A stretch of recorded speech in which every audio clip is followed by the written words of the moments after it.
Hello everybody, today we'll be talking about Article 18, that is Commercial Invoice of UCP 600. So let's read 18A. A commercial invoice I must appear to have been issued by the beneficiary except as provided in Article 38. So for the time being we'll skip Article 38 and we'll discuss later on, okay, when turns come. So the commercial invoice must be issued by the beneficiary, okay.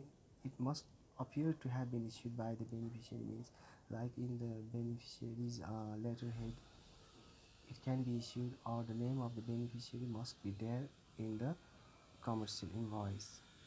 II must be made out in the name of the applicant except as provided in sub-article 38G. So we'll skip that 38G. So the name of the applicant also must be there in the commercial invoice. III must be made out in the same currency as the credit, okay. So whatever the currency is mentioned in the letter of credit, the same should be mentioned, the same currency should be mentioned in commercial invoice. And IV need not be signed, so it is not mandatory that the commercial invoice to be signed by the beneficiary, okay. So without signature also the document can be considered as original and authenticate. Now let's move on to B. A nominated bank acting on its nomination, a confirming bank, if any, or the issuing bank may accept a commercial invoice issued for an amount in excess of the amount permitted by the credit, and its decision will be binding upon all parties provided the bank in question has not honored or negotiated for an amount in excess of that permitted by the credit. Okay, so a nominated bank, those who have acted on its nomination, a confirming bank or issuing bank may, okay, not compulsory, but may accept a commercial invoice issued for an amount in excess of the amount permitted by the credit.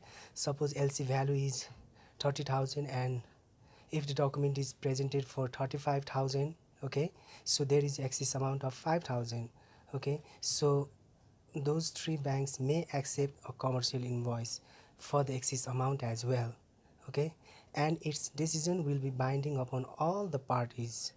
It means the decision made by the nominated bank or a confirming bank to accept a document which exceed the LC value will be binding, will be obligatory upon all the parties, including issuing bank.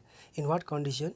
Provided the bank in question has not honored or negotiated for an amount in excess of that permitted by the credit.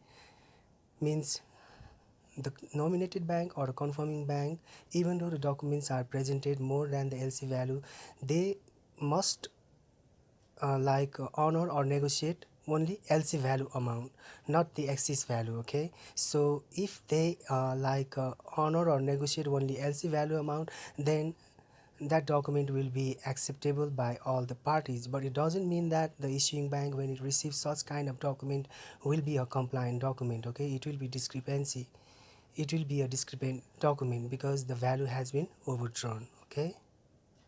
Now let's move on to C.